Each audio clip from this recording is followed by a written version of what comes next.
The house wakes at 6 a.m., whether I'm ready or not. It starts with the soft clink of the coffee maker kicking on, the hum of the fridge, the shuffle of my socked feet on hardwood. Same routine, same cupboards. I set the lunch boxes out on the counter, line them up like tiny soldiers, Ethan's with the blue trim, Caleb's with the Marvel sticker half peeled off. Peanut butter for one, turkey for the other. Granola bars, juice boxes, notes tucked inside, because that's what dads who stay do. I don't forget. I never forget. Outside, the Indiana sky is flat and gray, like it always is in early March. The same stretch of suburb we've lived in for 12 years. My grass is trimmed. My gutters are clean. The sidewalk cracks are power washed. I like order, predictability. Maybe that's what made me blind. Rachel used to love that about me. How I remembered birthdays, fixed leaky faucets, rotated the tires without her asking. She'd look at me like I was her anchor in a world she couldn't quite trust. But lately? Lately, she sighs before she answers simple questions. I ask if she wants coffee. She exhales like I've asked her to solve a math problem. I tell myself it's stress. The boys can be a lot. At dinner last week, Caleb was bouncing in his chair telling a story about gym class.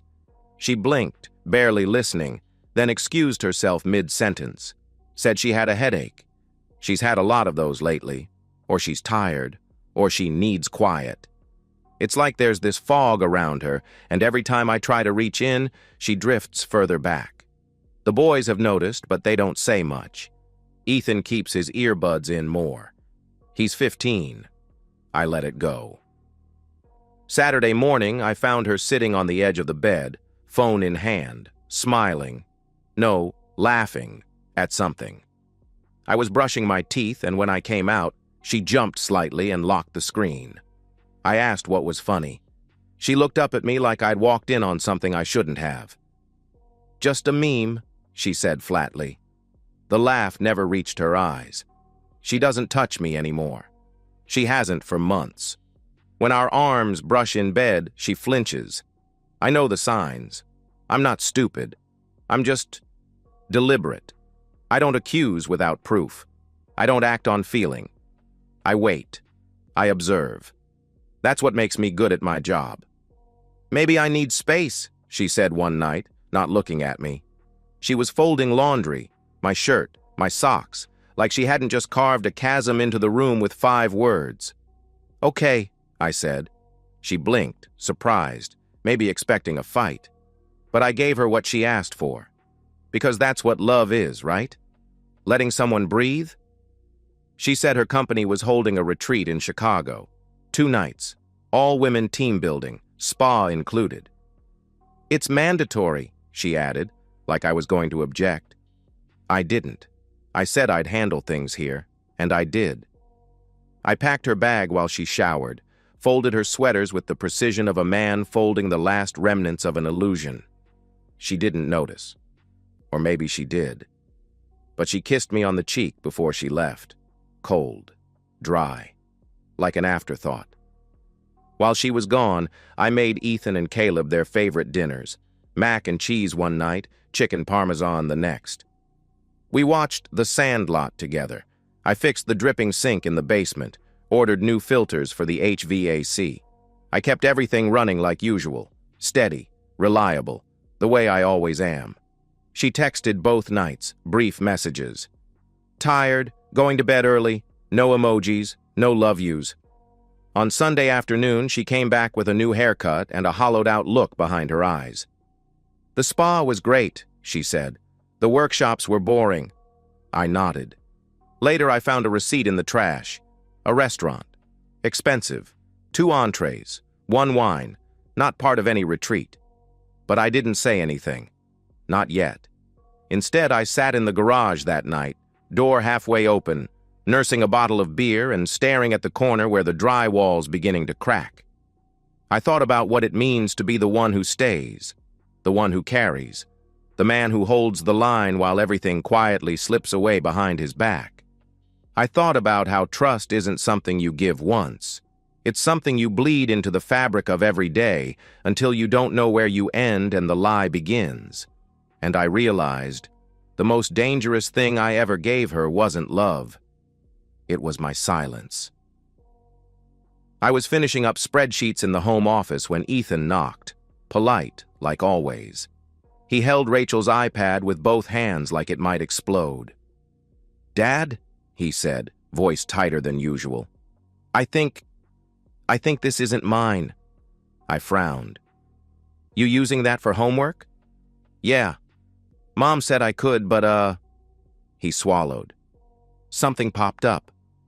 I took it from him slowly. The screen hadn't gone dark yet. One message. Just one. "Last night was perfect. You're nothing like him." The air left the room. I didn't react. Not with my face. That's a discipline you learn when you're the kind of man people call steady. When you're the one who never yells. I turned the iPad toward me and clicked it off.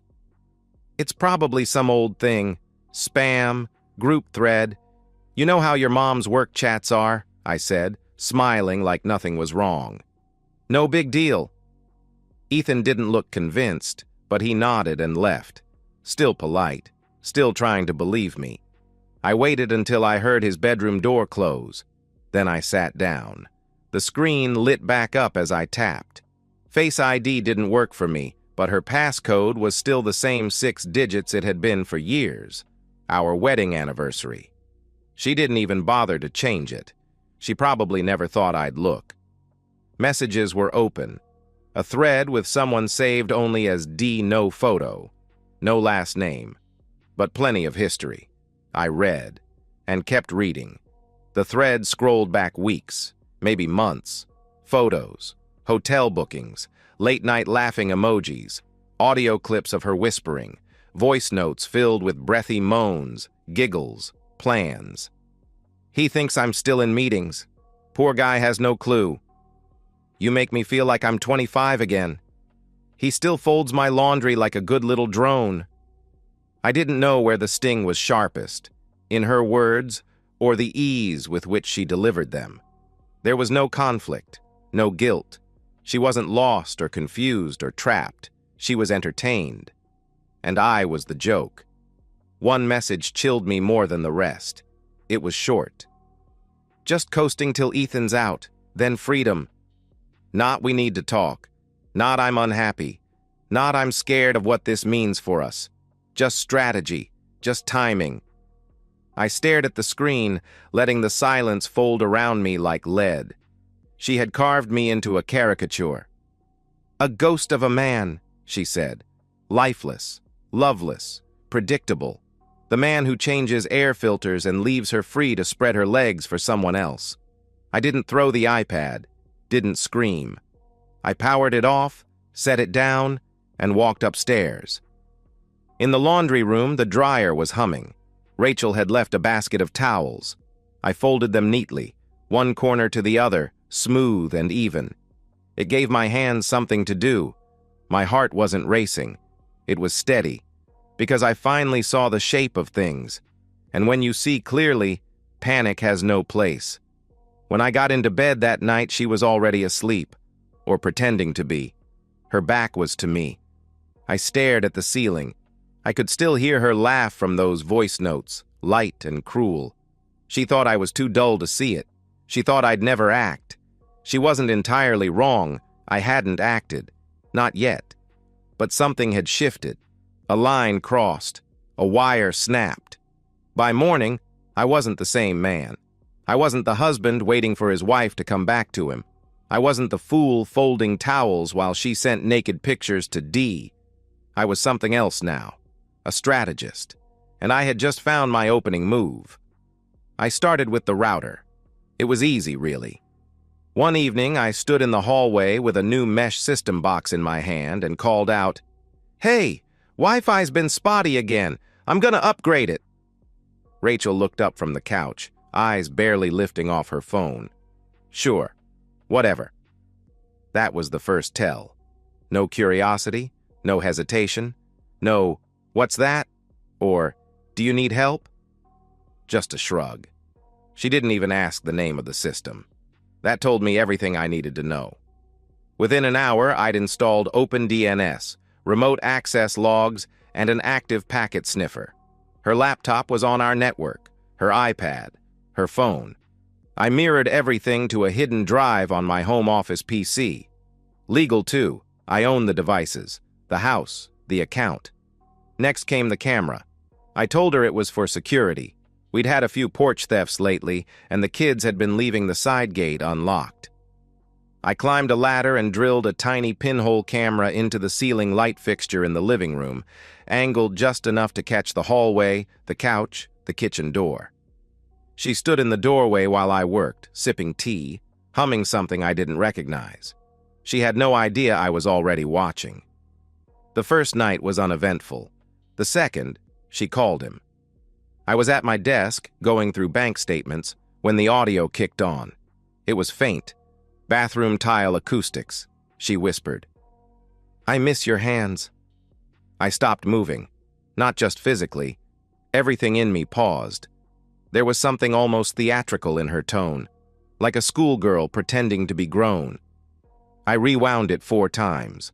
Not because I didn't believe it, but because I needed to know every syllable, every drop of sugar in her voice that she never used with me. Over the next week, the patterns emerged. 10-minute calls after the boys were in bed. Video chats in the garage, claiming she was grabbing something from the trunk. The way she always angled her phone down and to the right, facing away from the camera. But I saw her smile.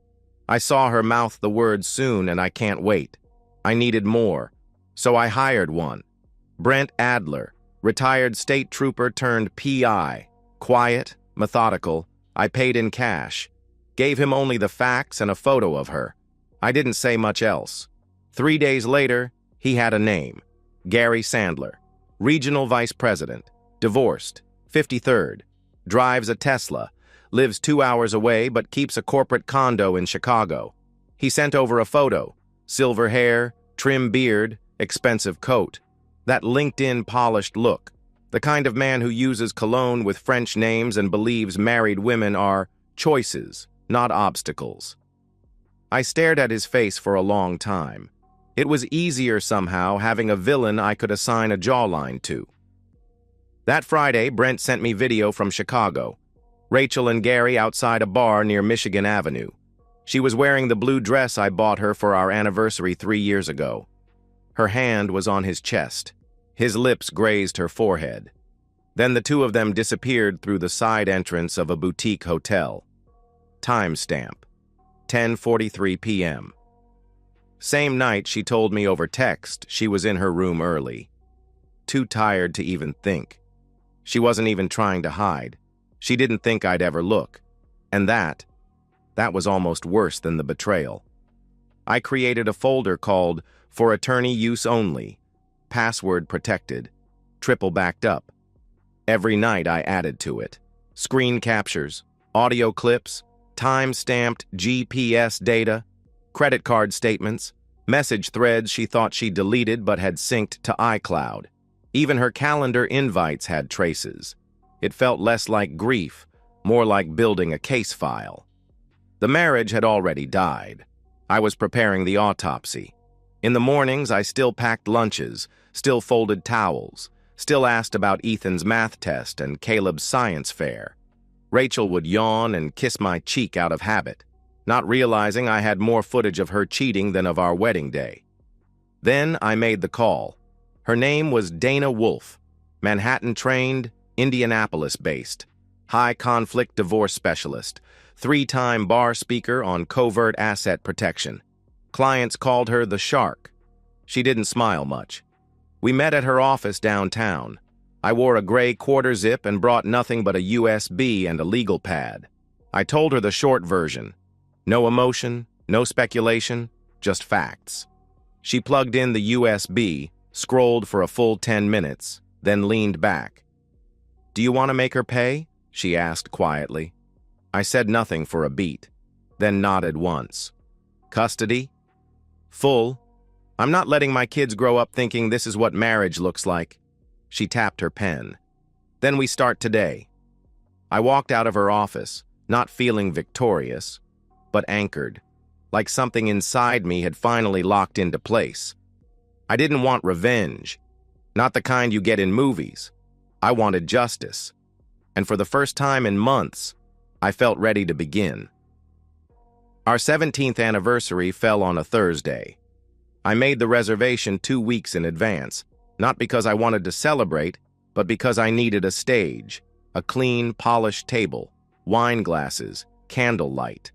A scene she wouldn't expect from the ghost she described in her texts. She didn't mention the date that morning. Not when we brushed past each other in the kitchen. Not when I packed the boys' lunches. Not when she slid into her car and said, "I'll be late. Corporate call." I just nodded. Let her forget. That night, we sat across from each other in a quiet booth at Riversend Grill. She wore a green blouse I hadn't seen before. Gold earrings, her hair curled, the way she used to before birthdays and galas. Maybe she was dressing for him. Or maybe she sensed something in the air, something subtle but off balance. I ordered her favorite wine. She scrolled Instagram between sips. When the waiter brought the entrees, he smiled politely and said, "Happy anniversary." She blinked, glanced at me, then looked down. "Right," she murmured, folding her napkin across her lap. 17? She didn't ask how I remembered. Didn't ask what I wanted to toast to. We ate in mostly silence, the kind that hums, thick with unspoken things. Her phone buzzed once. She tilted it just out of my line of sight. Screen lit, then off. I didn't ask. I didn't need to. After dessert, I leaned forward slightly. "I got you something," I said. Her face registered something. Guilt, or maybe surprise. "You did?" "Back at the house." She gave a tight, polite smile. "You didn't have to." But I had to, because that box was the last gift I would ever give her. Back home, I handed it to her in the living room. A small velvet box, black, the kind that might hold jewelry. She held it awkwardly, like it weighed too much. "You always were better at gifts," she muttered. Inside was a flash drive, sleek, silver, no label. She looked up. "What's this?" "Memories," I said, smiling. She didn't open it, not then. She thanked me, kissed my cheek, mechanical, and said she was tired. I watched her go upstairs, and then I waited. It took 2 hours. I was folding towels in the hallway when I heard it. The soft gasp. A sudden, involuntary sound, then silence, then footsteps, light and careful. The bedroom door creaked open like the house itself was holding its breath. She stood at the top of the stairs, drive in hand, lips slightly parted. Her voice was thin. "What is this?" "You watched it." "You had no right—" "No?" I asked, not raising my voice. "No right to the words you wrote about me? The videos you made in his car? The calls you took while our kids were downstairs?" She stepped forward. "You violated my privacy." I laughed, just once, sharp, cold. "You made me the ghost, Rachel. I just needed to see if you buried me." She opened her mouth, closed it again, tried to summon tears. They didn't come fast enough. "You were spying on me."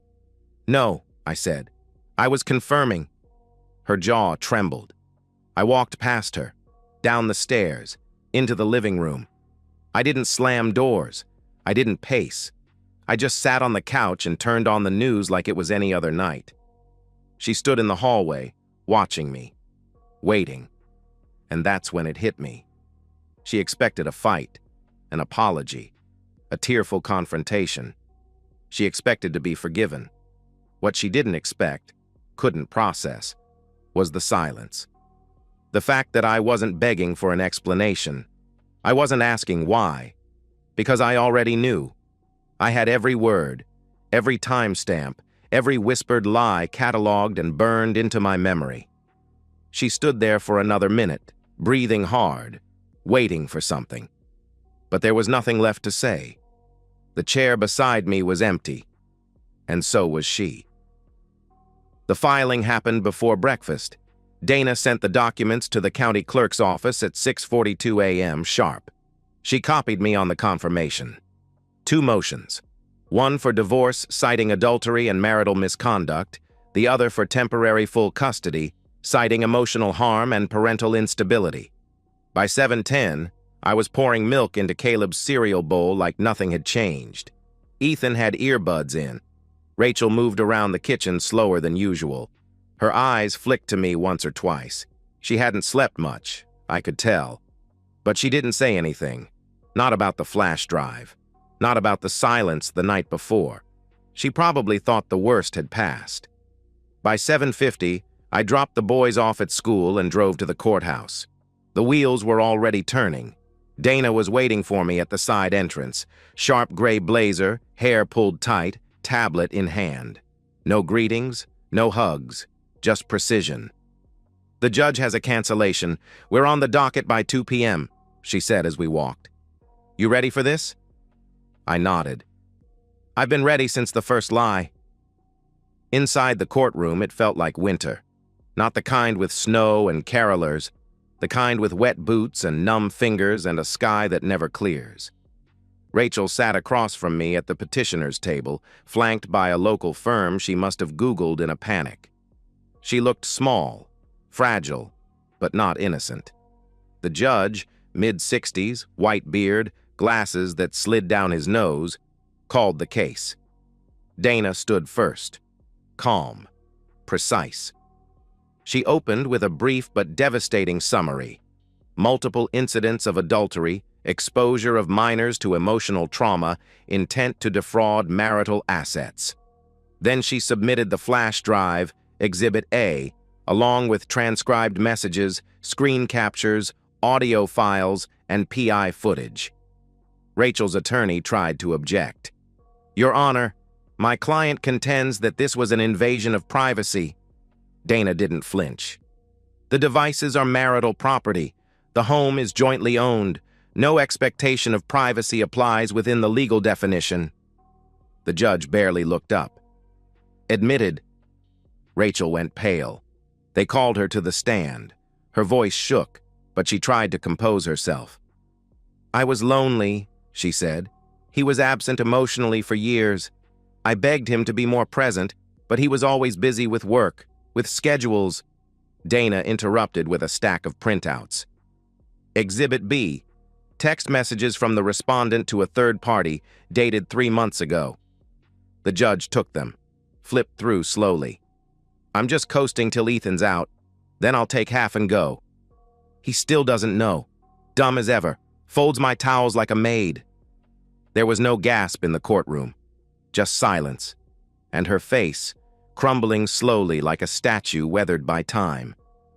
Dana didn't stop there. She played the audio next. Rachel's voice, clear and sultry, whispering to Gary over FaceTime while our kids were downstairs watching TV. "You're the only real thing I have. If he dropped dead, I wouldn't flinch." Rachel shrank in her seat, hands trembling. The judge looked at her, but not with anger, with understanding, the cold kind. Her lawyer asked for a recess. Denied. Then Dana submitted the final blow, a sealed letter from Ethan's therapist. "In the past month," Dana said carefully, "Ethan has exhibited signs of distress directly tied to discovering a message thread on his mother's device. His grades have dropped. He's withdrawn socially. The licensed therapist recommends a stable, emotionally safe environment." Rachel tried to object. "He wasn't supposed to see that." Dana didn't even turn her head. "But he did." The judge leaned forward. "Do you deny writing these messages, Mrs. Caro?" Rachel's lips parted, closed, opened again. Tears welled in her eyes. "I didn't mean them like that," she whispered. Silence. I was angry. I thought it was private." "You were wrong on both counts," the judge said. And just like that, she broke. Not a single sob, not yet. But her body shook. Hands gripped the edges of the seat. Her eyes searched the room like she was drowning, looking for something to grab onto. Gary Sandler wasn't there. Not in the pews, not in the hallway. He had resigned from his VP role 3 days earlier. No press release, just a quiet HR memo and an empty desk. The flash drive was mailed anonymously, no return address. Coward didn't even send flowers. The judge read his ruling without expression. Full temporary custody to Mr. Caro. Spousal support denied on grounds of adultery and misconduct. Marital home awarded to petitioner pending final division. Respondent to relinquish access within 48 hours. Rachel didn't cry when the gavel hit. She cried afterward, quietly, in the hallway. I didn't approach her. I didn't need to. She knew. She knew the damage wasn't loud. It was deliberate. Surgical. The kind that slices you clean so you don't even realize you're bleeding until you're empty.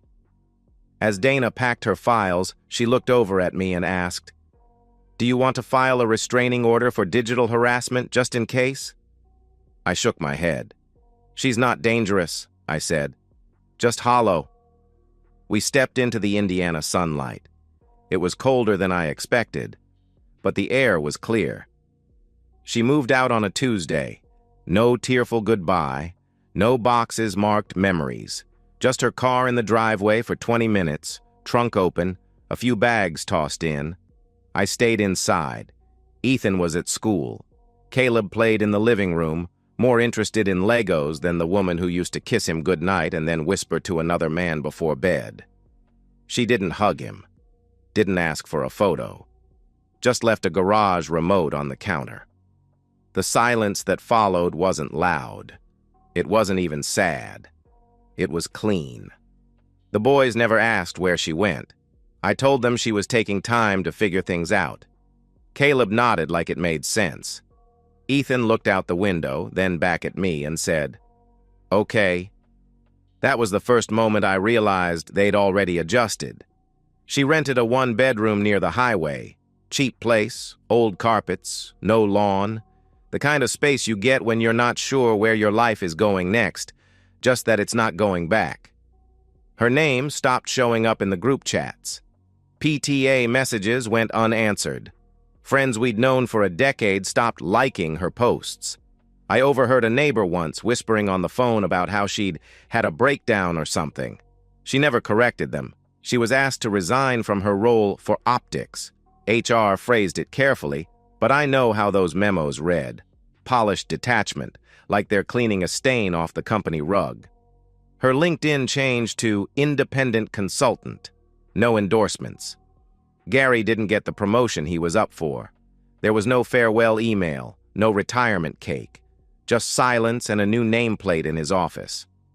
I imagined him packing up his desk alone, wondering which thumb drive did it, wondering if she was worth it. The kids began to change, slowly, like spring thawing into something that resembled trust. Ethan cracked a joke at dinner one night, something about a teacher's bad haircut. He smirked just a little, then looked at me like he was testing the room. I laughed. Not because it was funny, but because it was his first joke in weeks. Caleb stopped asking to leave the light on at night. He fell asleep on the couch once during a storm, face down on my chest. I didn't move for an hour. I wrote those moments down, dated them in a notebook like weather patterns. I wanted to remember the exact temperature of healing. As for me, I didn't date, didn't swipe, didn't dream of finding someone else to fill the space she carved out. I read more, took up cooking, real cooking, not just reheating or grilling. I learned the difference between garlic powder and minced cloves, burned the first few attempts, but the boys never complained. I bought a proper coffee grinder, started waking up before the sun just to walk. Jazz became something I didn't mock anymore. Stillness took practice, but it stuck. Sometimes people ask how I stayed so calm, how I didn't lose my mind, or break something, or scream at her until the neighbors called the cops. The answer's simple. She asked me once in the only real conversation we had after it all fell apart. "Why didn't you yell at me? Why didn't you ask me to stay?" I looked her in the eye. "Because when something's rotting," I said, "you don't preserve it. You cut it out. Then you heal.